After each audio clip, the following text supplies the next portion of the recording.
kujibu maombi. Kwamba ilikuwa inaashiria Mungu amejibu maombi. Mbili, ilikuwa inaashiria mwanzo mpya. Siku ukiona mvua imeshuka, tulipoona mvua imeshuka ile juzi, tukasema tayari msimu umebadilika.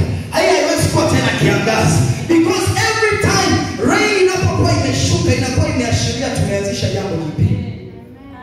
Are we flowing? Tunaenda sawa. Tunaenda sawa kwa Mungu. Kwa maandiko yanasema ya kwamba wingu likishaja, it says it will pour. Litamimina.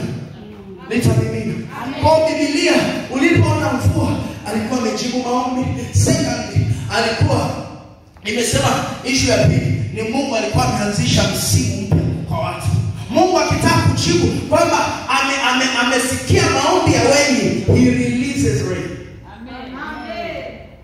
Sisemi anatoa mvua, nasema anaiachilia. Nitafafanua kwa nini anaiachilia, sio haitoi. Mwelewe kitu kimoja, mvua haitoki mbinguni. Mvua inatoka kwenye mbingu. Sasa kitu hicho nao sote.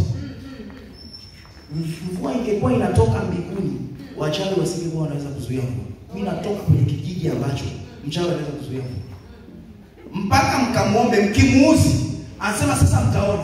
Yesu wakulima. Fine. Ni mpaka, yani watakusanyika maelda na machifu, wakazungumze na Ezemo, wakamwambie please sir, what did you do? Oh, waliniibia kwenye shamba langu, ndio maana basi, what do you need? Leteni dume mmoja. Yani imagine nataka mvua mnaenda kulipa mahali. Mkipeleka dume, trust me, ili uelewe yeye ndo ana control. Mkishapeleka, anasema twendeni msituni. I've seen this with my eyes. Siwasimuliki kitu ambacho hakipo. Anaenda msituni, kuna mahali mnasindikiza wasiona kijiji, mnaishia hapo. Alafu anabebana na wa elders, wale wazee wa kwenye cabinet ya chief. Na wenyewe wakifika mahali anawaambia wazee bakini hapa, anaongozana na chief peke yake. Na yeye chief kuna mahali ataenda atamwacha, asema wewe umefika hapa, ishia hapa. Acha nikazungumze na mizigo. Haleluya. Sasa kama Mungu wa mbinguni ndo anayefungua na kufunga mvua, how come waganga na wachawi wanaweza kuviachilia? Uelewe kwamba mvua haitoki mbinguni, inatoka kwenye mbingu. Kwa sababu kwenye mbingu hakuna Mungu peke yake. Kuna pia viumbe vingine. Uelewe mbingu, Biblia ikisema mbingu haimaanishi mbinguni. Bwana Yesu asifiwe. Kwa sababu katika theolojia tunasema ya kwamba kuna mbingu tatu. Ila walokole sijajua, wao wametuambiaga kuna mbingu saba. Sijaijua hiyo. Kuna namna unajua wanakuaga na mafunuo yao. Lakini kimaandiko, kwa mujibu wa maandiko, we have 3 heavens. Kwa kuna mbingu za mbingu ambako ndio pale Mungu anaishi. Alafu we have the second heaven ambapo hiyo anga ni anga ambamo wanakaa nikisikia mkuu wa anga. Wao nafikiri akai kwenye mbingu. Oh yes. Mbingu ni nini? Ni chochote kilichoko juu yako. Ungeelewa mbingu ni chochote kilichoko juu yako, utaelewa kitu kimoja. Kwamba ukisema mbingu unamaanisha anything above. Kwa hiyo kama ndo maana halisi ya heavens, ya heaven. Ndo maana tukisoma Biblia ya Kiingereza huwa iseme heaven, inasemaga heavens. Ni wingi kwa sababu kuna mbingu nyingi. Mbingu sio moja aliyeko tu Mungu wako. Kuna mbingu ambazo wanakaa wakuu wa anga. Kuna mbingu ambazo wanakaa wakuu wa giza.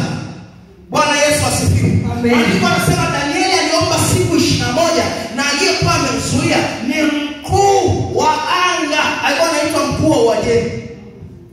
Sasa unazuiaje maombi ya mpakwa mafuta anaitwa Danieli? Jamaa anaingia kwenye tundu la simba wasimle. Lakini siku ameomba, kuna mahali lilikuwa limekaa liroho likasema huyu ndo yule aliyekuwa hajaliwa na simba. Sawa, anaombea nini? Anaombea kutoka kwa wana wa Israeli. Lile lipepo, maandiko yanasema likazuia maombi ya huyo mpakwa mafuta. Kwa hiyo uelewe katika mbingu hakuna Mungu wako peke yake. Kuna nguvu ambazo zimefungiwa huko, zinatawala huko. Ndio maana unatakiwa uelewe. Mungu siku anamwambia Adamu, ninakuweka bustanini. Alimwambia viumbe vyote vilivyoko duniani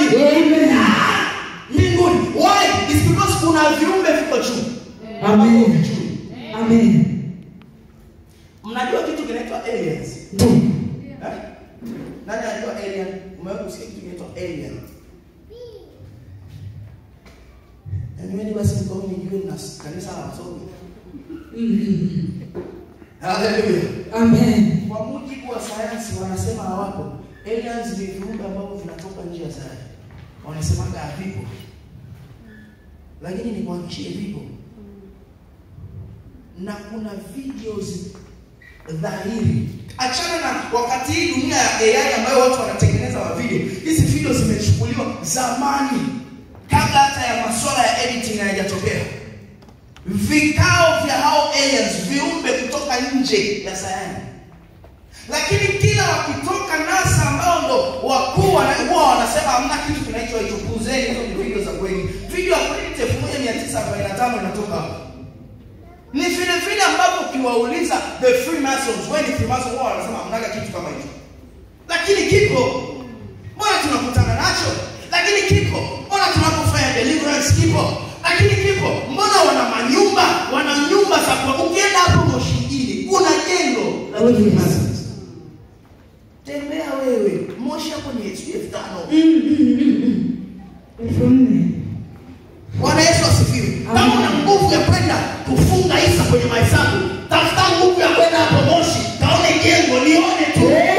Kuna roho ya mafatilizi tamfuata, wewe kalione tu, kalishuhudie. Haleluya. Haleluya. Kama hii dunia tunaposema wenye nguvu ndio wanauteka, we mean it.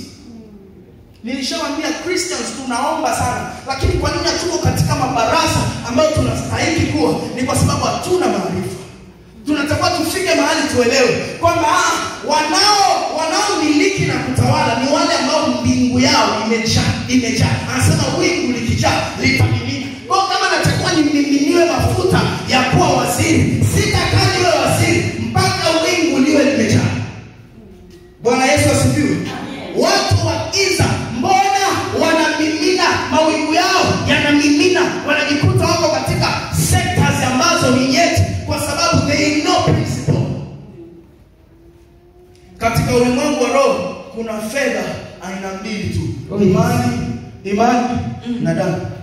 Amen. Ndio fedha pekee zinazojulikana katika ulimwengu wa roho. Kama una imani unamwaga damu. There are two currencies only katika ulimwengu wa roho. Sasa watu wa giza wamejua hata kama sina imani kwa Mungu, lakini najua nikimchukua mwanangu wa pekee kuna namna nitafanya. Amen. Anakuwa amejaza wingu lake akitoka pale watu wa Mungu. Amen. Jesus. Ndio maana unapoenda, mimi nimewahi kufanya interview watu wa Mungu, mimi nilikuwa nafanya deliverance za watu. Mtu ananiambia mimi nikienda kwenye interview nakataliwa. Nikawaga sielewi. Mpaka siku ambayo mimi nikawa nafanya interview ya kampuni moja. Nilikuwa nimeitwa